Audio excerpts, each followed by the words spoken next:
One summer moment can change a child's life. Through Toys for Tots Give and Go initiative, your support provides books, games, toys, and outdoor adventures that spark curiosity, creativity, and a love of nature. Whether it's fishing, learning a new sport, reading under a tree, or playing with friends, these moments build confidence and lifelong memories. For too many children, those moments never come. You can help change that this summer. Visit toysfortots.org. Toys for Tots, delivering hope beyond the holidays. This is what everyone's talking about. Everything's on the table. This is what champions come to take. This is what everyone came to see. And the slam! No do-overs. No second chances. No more Mr. Nice Guy. This is winner take all.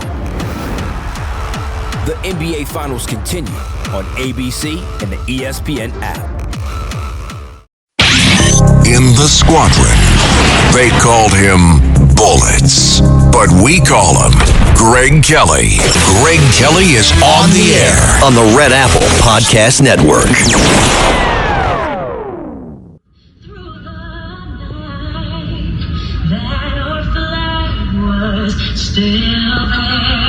Anybody noticing this?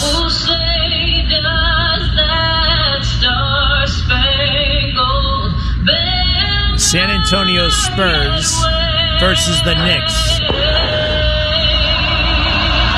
The camera peel goes all the way down the line there, and they're looking at the San Antonio Spurs. And the San Antonio Spurs seem to have an attitude problem when it comes to America. They're all slouching. They all have their heads down. One of them, super duper tall guy, Victor Wembanyama, is that his name? Quite frankly, I could care less, to be honest, about sports.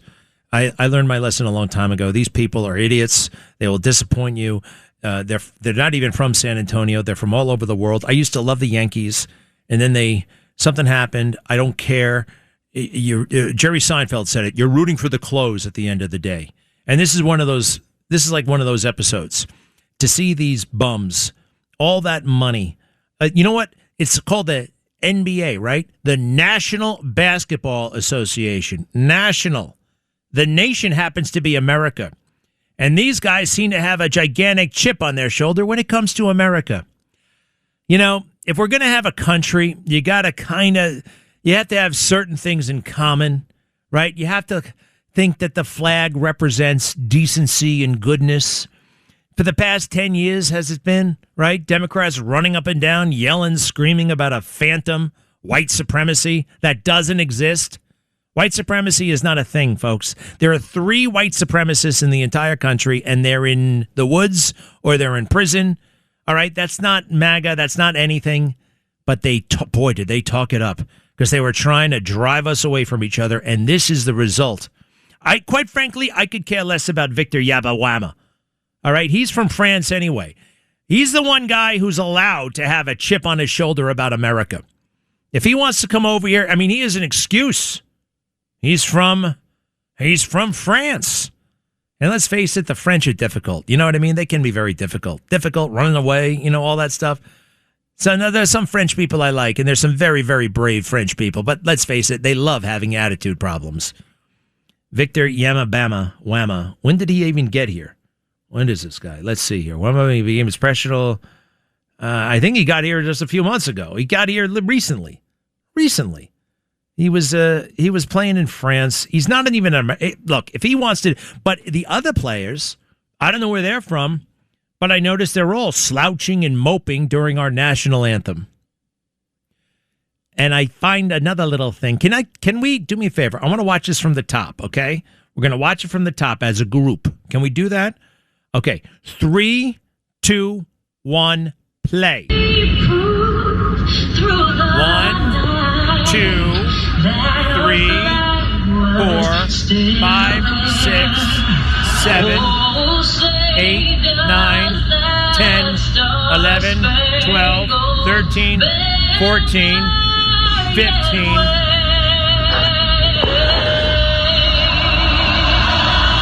All right, I saw 15 guys, 15 b-ball players for the Sperms. Let's call them the Sperms. Seems derogatory to me. can't stand these jerks. 15 guys, 2 of them have their heads up looking at the flag. 2 of them have their hands on their hearts. Now I got to say something, but I want to double check my facts because I'm going to say something that is not particularly nice. That's a little bit uncomfortable, but I have to verify it first. One more time, take it from the top. That little smidgen we have of the national anthem from the big game last night. 3, 2, 1, go. 1, 2, 3, 4, 5, 6, 7, 8, 9, 10, 11, 12, 13, 14, 15, 16. I missed one. All right, what am I trying to say here? There are 16 guys moping and heads down, and they don't look like they want to be there. There are 2 guys with their appropriately, what you do, and you put your hand on your heart. Now, I'm actually willing on this to cut a little bit of slack, because in the military, we didn't actually do that. You just stood at the position of attention. Right? You don't necessarily, you stand at the position of attention if you're not in uniform, or if you're in uniform. You don't do the pledge. You don't put the hand on the heart. Anyway, all right. The 2 guys who seem to be paying a modicum of respect to the flag happen to be white, and they're the only white guys there. 2 out of 16. Now, why would that be, or could that be? First of all, NBA players, let's face it, they're the subject of a lot of political. Hey, they have the time for political, right? You only practice so much. I mean, 90% of this is God-given ability. I mean, Victor Wembanyama, he's 7 foot tall, 7 feet 4 inches tall. All right. He didn't do that. That was a gift. All right. They made him that way. So most of this, they don't even have to practice that hard, most of these guys. So they have time to screw around online and get radicalized against America. And, I'll cut them a little. I'm going to even cut them some more slack. The anti-white racism that seems to be everywhere, the anti-America bias that seems to be everywhere. President Trump is back, but that crap left a mark. It left a horrible mark. And to see the resentment, to see the leftover, to see the residue, I don't know, man. We may not have a country for much longer. I mean, ultimately I'm optimistic, but this kind of thing really, yikes. Everybody. The things that weren't controversial are now suddenly controversial. And weirdly, like I'm the odd man out. We're the odd people out. We're supposed to be more understanding of the grievance and the 400 years and the original sin of slavery and all that crap. Every country has its problems. America, it's kind of cornball. We talked about this before. America has problems. America is not the problem. Is that fair? You know who any of these players are, Carlos? Of the San Antonio Sperms? Phil, you know these guys? All right, so let's go. I want to know their identities as we start off the top, okay? I want to know who these guys are, and I'm going to send them nasty messages online full of ridicule, okay? 3, 2, 1, go. That's Luke Cornett. That's Shampenny. Devin Vassell. Bald guy. That's McLaughlin. Lindy Waters. Kelly Olynyk. Mason Plumlee. Stephen Castle. Carter Bryant. I'm very impressed, by the way. Guy, and then there's Victor Wembanyama at the end with De'Aaron Fox. All right, now wait a second. So the first white guy, first white guy with his hand on his heart was Cornett? Luke Cornett. And what about the second white guy with his hand on his heart? Mason Plumlee, American. Okay. I mean, you kind of noticed this, right? But the white guy next to him, by the way, Kelly Olynyk's Canadian. I couldn't tell what he was, to be honest. He looked a little bit... he looks like European, but he's Canadian. He looked like he could be just about anything. I didn't even... Yeah, all right. So, well, he's got his... all right, so I wouldn't count... Look, this is just not right, everybody. They badmouthed America. They lied about us. They badmouthed us. They emphasized the negative, ignored the positive.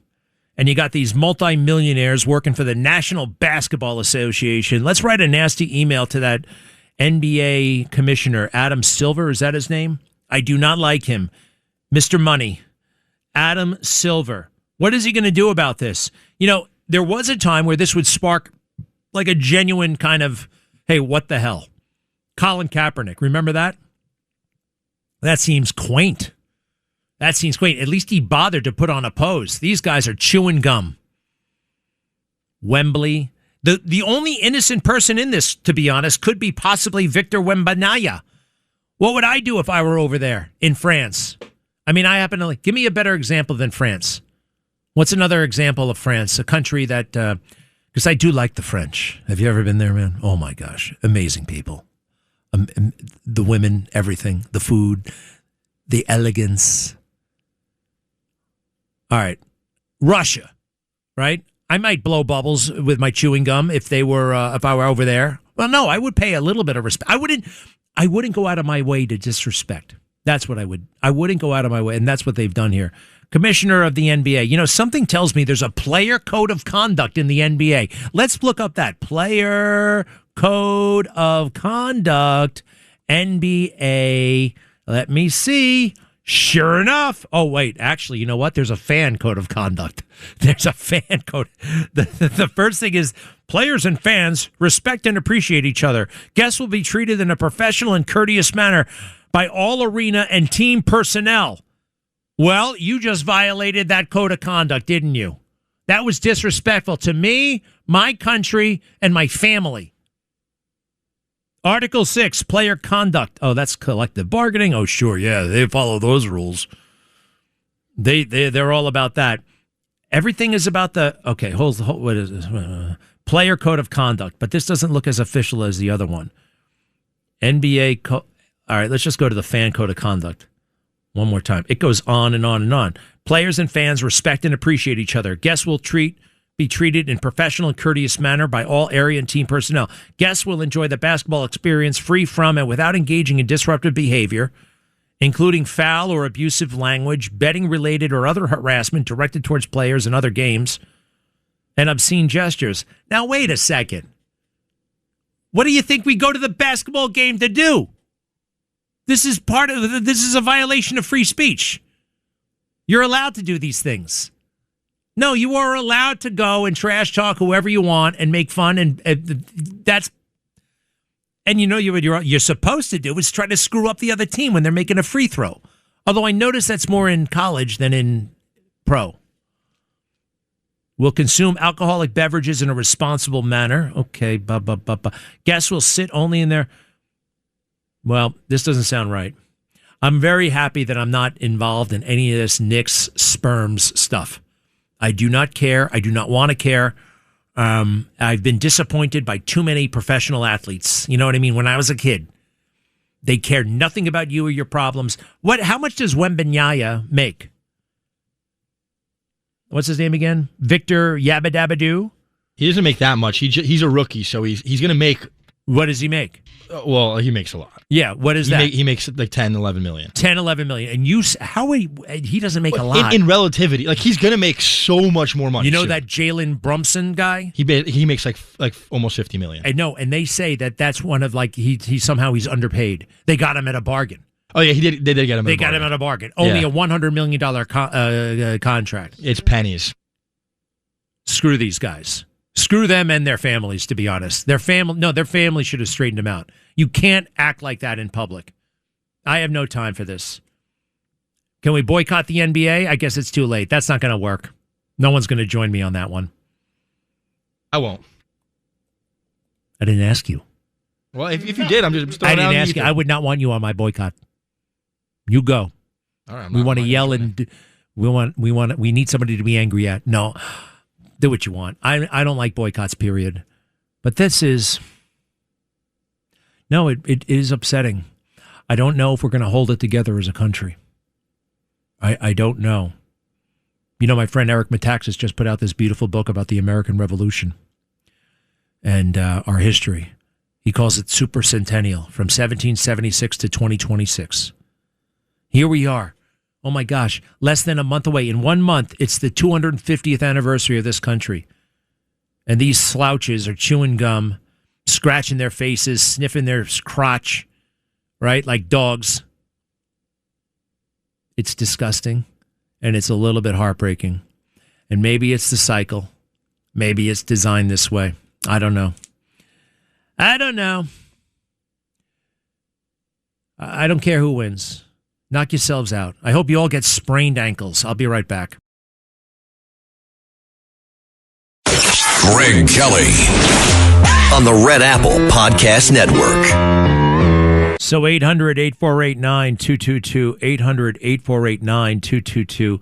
How in the hell can the news say it's breaking news, a statement that President Trump made more than a day ago? It's this little psychological game. They're always messing with it. Be straight with people. Trump is not sure if anti-weaponization fund is dead. Okay, he said that yesterday. That ain't breaking news. MSNBC, terrible, absolutely terrible. Yes, Ernie, how are you? Good, Greg. I want to tell you, I can guarantee if you watch the United States men's national soccer team at next week's World Cup, you will see nothing but proud, patriotic athletes. Yeah, but then I have to watch soccer. Oh, just watch when they sing the national anthem and they put their hand across their chest, then you'll see what I'm talking about. What else? That's it. All right, Ernie, thank you very much. So the World Cup starts next week, huh? How about that? Is it? Wait, what are you shaking your head no? I don't care. Huh? I don't care. It starts next Thursday. I thought you cared about that crap. I care about the basketball going on right now more. But you care about you. You're European. You guys all like that crazy. I like football. I've told you before that. Like the NFL here. You learn something every day. I thought you meant the other football. Greg, he's in Vernon. Hello. Yeah, hi, Greg. I agree 100% with these sports figures. They should be grateful. They should be on their hands and knees thanking God that they're in America, making the kind of money that they make for doing something that's fun. They're out of their minds being disrespectful. It's very disrespectful. I stopped watching sports a long time ago because of it, especially when that stupid Colin Kaepernick started taking the knee. It's just that, they have horrible attitudes. They need to, I don't know what they need to do. You know what's really weird? Watch. I once met Colin Kaepernick. I did, at the gym, even after he was kneeling. I said, is that guy? I think it is. And I'm like, wait a second. It can't be him. Who else has hair like that, I think? You know what I mean? Anyway, I'm like, oh, that might be him. I don't know. So later on in the day, right after I finish my lengthy workout, I go to the elevator. This gym had an elevator, and he's at the elevator. And I'm like, hey, it's you. He's like, what do you mean? Well, you know what I mean. Huh, how about that? And he's like looking at me. And I just say, this gym is great, but it's so inconvenient. He says, I know what you mean, man. It's like, yeah. So we go down the elevator, and he gets into an SUV, and I know it's Colin Kaepernick at this point. And I'm like, even though I can't stand him, I can't stand what he stands for or kneels for, or, you know what I mean? I don't like the guy. I was so excited to meet Colin Kaepernick. I called my wife. I think I just talked to Colin Kaepernick. Oh my God, he goes to the same gym. It's weird. It was weird. My reaction to a famous person, right? And we are actually hardwired that way because the famous people back 10,000, 20,000, 50 million years ago were the good hunters in the tribe. And we wanted to be around them so that they would give us some of their food.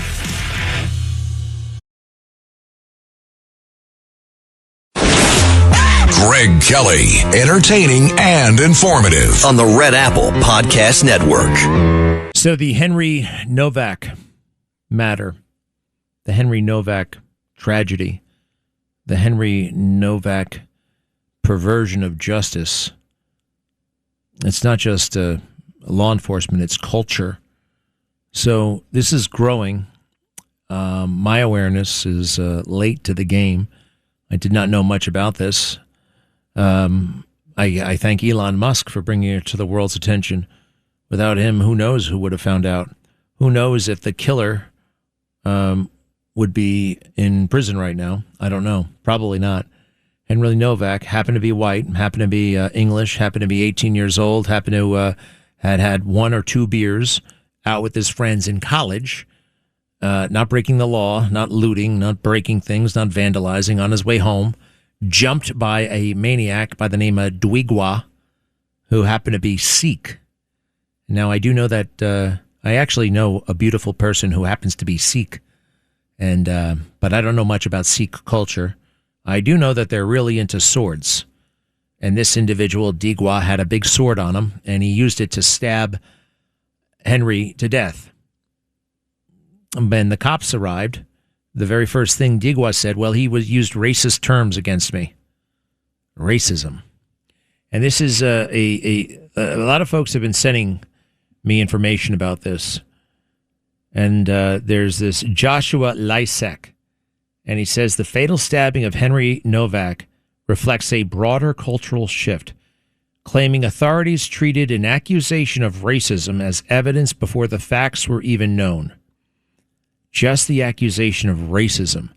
I once heard in the UK the most powerful thing, here in America, if you're called a racist, it doesn't even mean anything anymore, which is unfortunate. It's like racism is bad, but if everything is racist, if ice cream is racist, and believe it or not, they actually said that at one point, then nothing is racist. Like it lost all of its. Now, if you're going to be so casual with that ugly word, then what are we to do? So it's interesting. It's almost like the New York Times. The New York Times canceled themselves. There was a time where we really respected and looked to them for cultural leadership. But then they went crazy with Black Lives Matter and the trans stuff. And then even now when they have a credible story, even when they come out and say things that are true and valid and worthwhile, it's too easy to dismiss because they cancel themselves. So I'd like to know a little bit more about Joshua Lysek. All right. They call him the Ghost Rider. The ghost is in the publishing machine. It's a very interesting guy. He's been around, Lysek ghostwriting. I don't care what he does. I'm interested merely in his mind and what he's saying right now. And I've been inundated with this clip, the proverbial viral clip. All right. Are we going to be blown away by his intellect? Something tells me maybe. Joshua Lysek, go ahead. In the original Unhumans book, cultural Marxism, we have to go back this far. We have to go back to the middle 19th century with the original Marxism that has sort of mutated into cultural Marxism.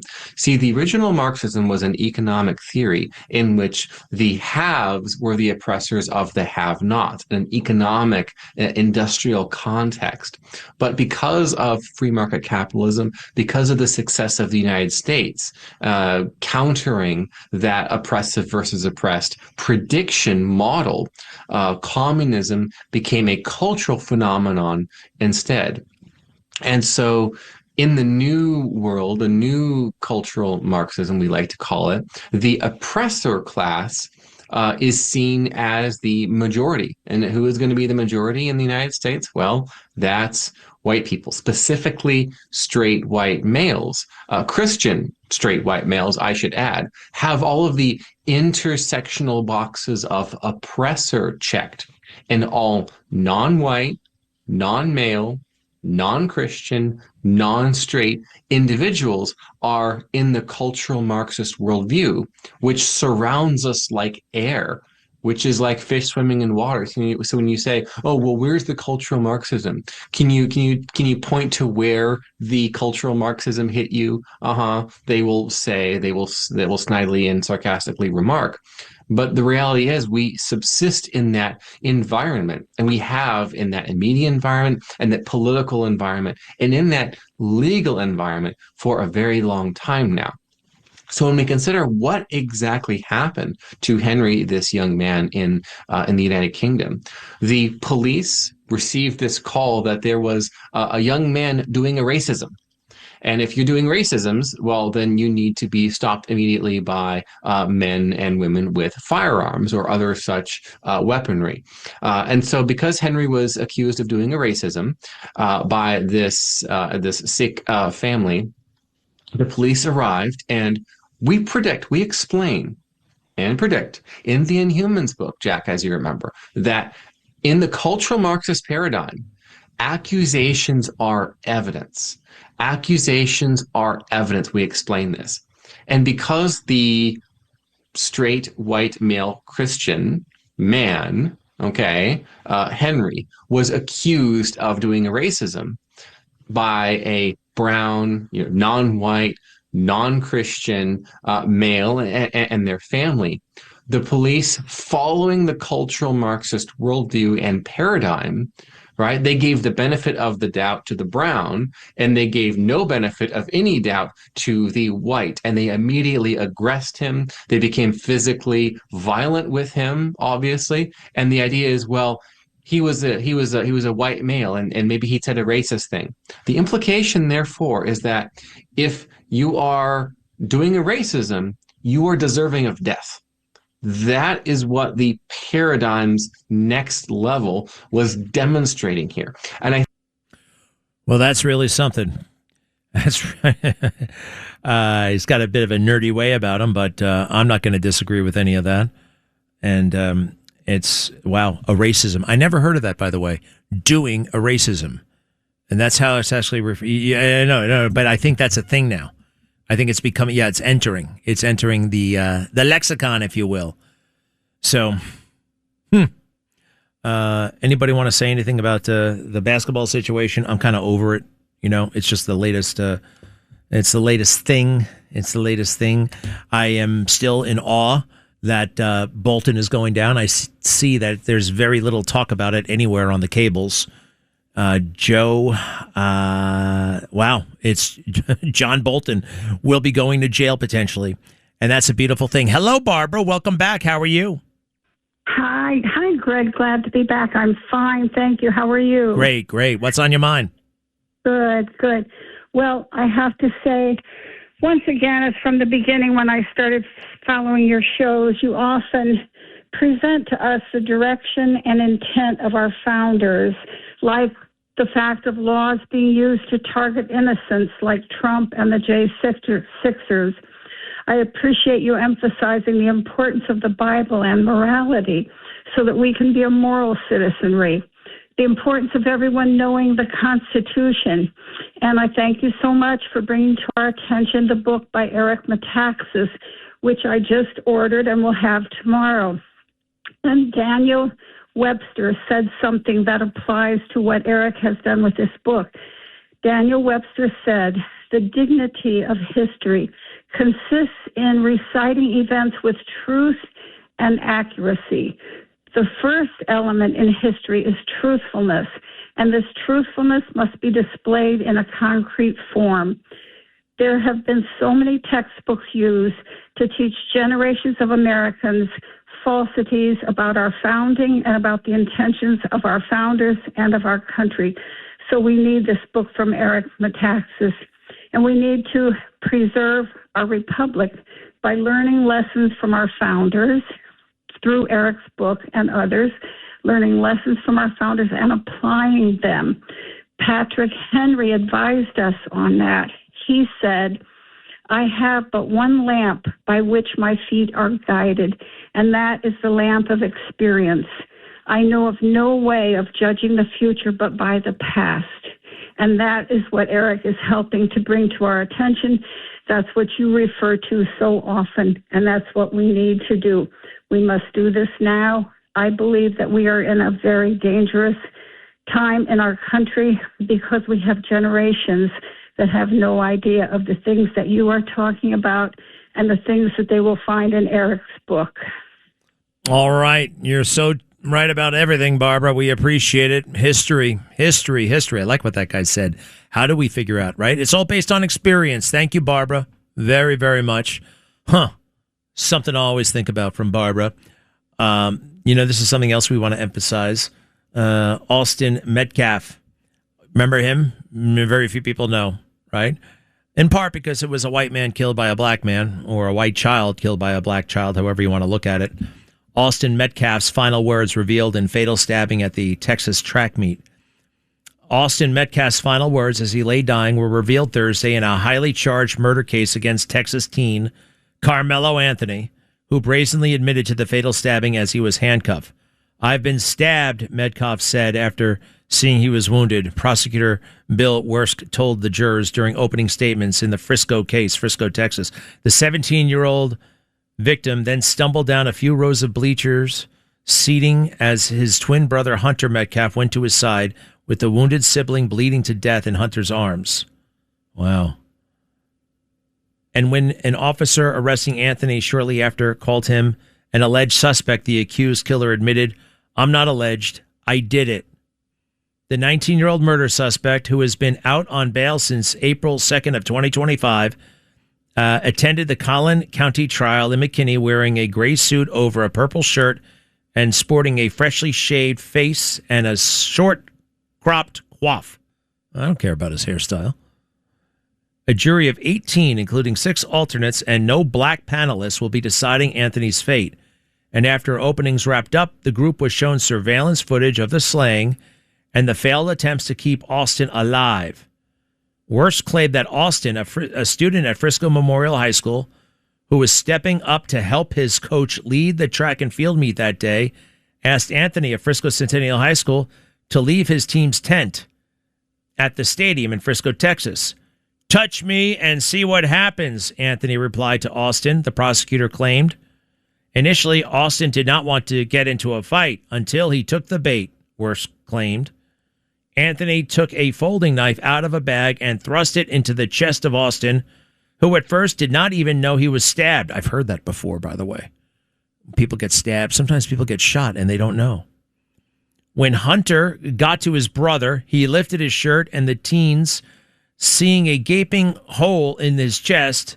Wow. Meanwhile, Anthony ditched the knife and tried to run, but didn't make it out of the stadium before coaches stopped him. The alleged assailant told coaches that Austin started the altercation, as if it justifies the murder he just committed. Anthony attempted to slip out of the stadium unnoticed by grouping himself with other students who were running out in a panic. "If you're scared and running away in self-defense, why toss the knife?" the prosecutor posed to the jury. Earlier, Worse said the case has nothing to do with race and that it was about Anthony's surprise attack on Austin. "That's why we're here. No other reason." Mike Howard, Anthony's defense attorney, who referred to his client as Mello in his opening statements, told jurors that a hulking Austin initiated the confrontation after a much smaller Anthony went under Austin's team tent to get out of the rain.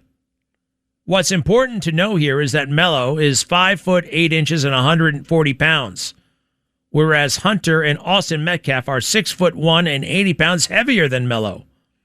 Howard said his client, 17, remained seated even when Austin and Hunter stood up. It is incontroverted that Austin makes the first physical contact. Austin grabs, punches, pushes. In that split second, Mello has a decision to make: how and when to act. Mello defended himself with that knife. He ran. He didn't stab again. He dropped the knife. He didn't stab anyone else. Earlier, Howard described Anthony as a stand-up student from a respectable family who was working 2 jobs, playing sports, all the while maintaining a relationship with his girlfriend. Is that really part of the equation when you're a kid? Maintaining a relationship, as if, right? And all the responsibilities that go with that. You have no responsibilities when you're dating a girl in high school, for crying out loud. The first witness to take the stand was a forensic video analyst, Mark Porter, who was asked questions about the first surveillance footage of the incident as the jury was shown clips. Anthony, who pleaded not guilty, has been on house arrest with GPS tracking. He faces up to life in prison if convicted. The trial is expected to last roughly 2 weeks. I anticipate, sadly, rioting. We'll be right back. Greg Kelly, entertaining and informative on the Red Apple Podcast Network.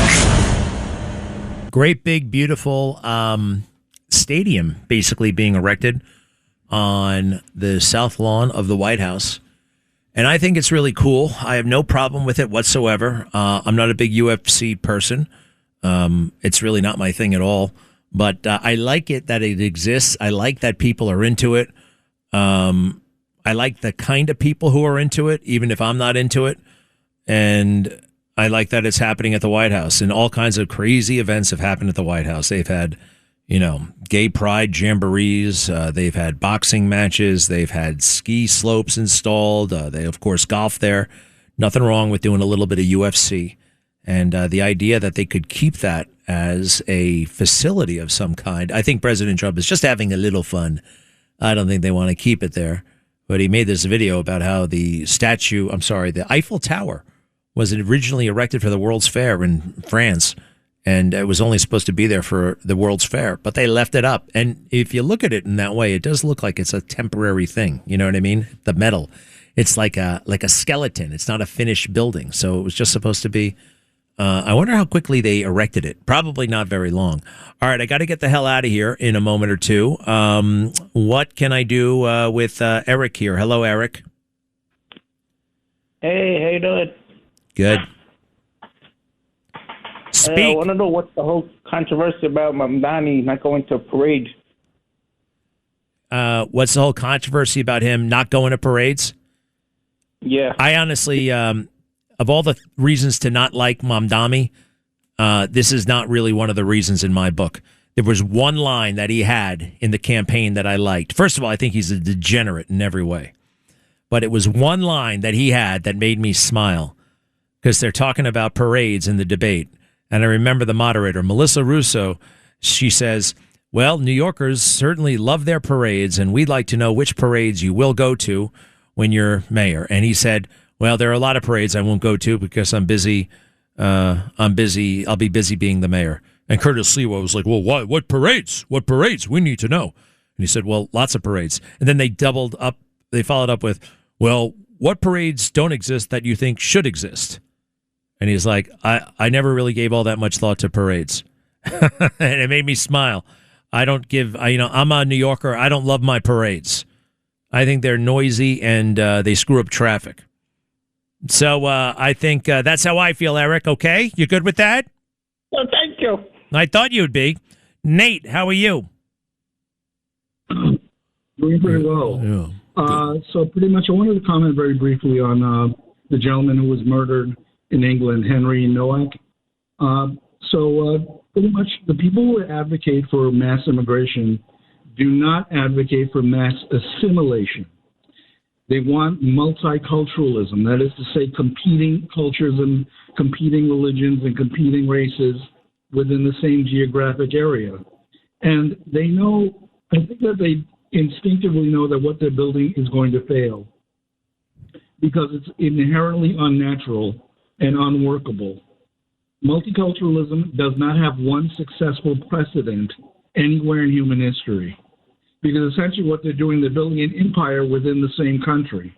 Multiple competing nationalities that don't like each other trying to live in the same system. And it's just not feasible. And that's what the left really misses, I think, when they're advancing these arguments for mass immigration. Now, I'm going to conclude by saying that, with regard to leftist ideology, if you want to get a good understanding of how we got into the mess vis-a-vis immigration, I recommend The Culture of Critique by Dr. Kevin McDonald. Got it. Hey, that's a very interesting way to put it, too. Those who favor mass immigration, mass migration, are not in favor of mass assimilation. And that's very interesting. There's something to what you're saying. Now, you can have immigration, right? And we want immigration by people who want to be here, by people who accept our values, so people who believe in America. But no, and we saw it on display at that silly b-ball game the other night.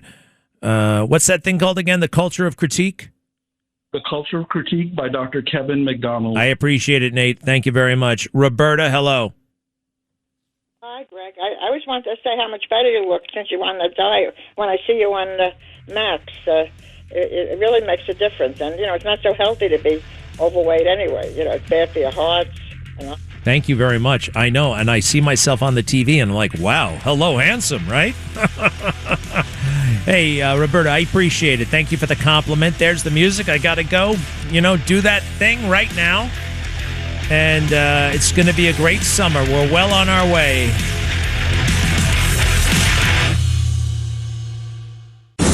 Thanks for listening to The Greg Kelly Show. You can hear The Greg Kelly Show weekdays at 12:15 on 77 WABC. If you like the podcast, share it with your friends and listen anytime at WABCRadio.com and download the WABC Radio app. Hit that subscribe button on all major podcast platforms. Plus, follow WABC on social on Instagram, TikTok, Facebook, and X. See you next time for a new episode so you never have to wonder. What the heck is going on here? Get ready, Staten Island. It's time to celebrate 5 years of Ferry Hawks baseball. This week, come out to the ballpark as the Ferry Hawks welcome in the Hagerstown Flying Boxcars at Staten Island University Hospital Community Park for a homestand on June 10th for a 5-game series as the Ferry Hawks welcome in the Hagerstown Flying Boxcars. Individual game tickets start at just $12. Visit ferryhawks.com now to lock in your seats.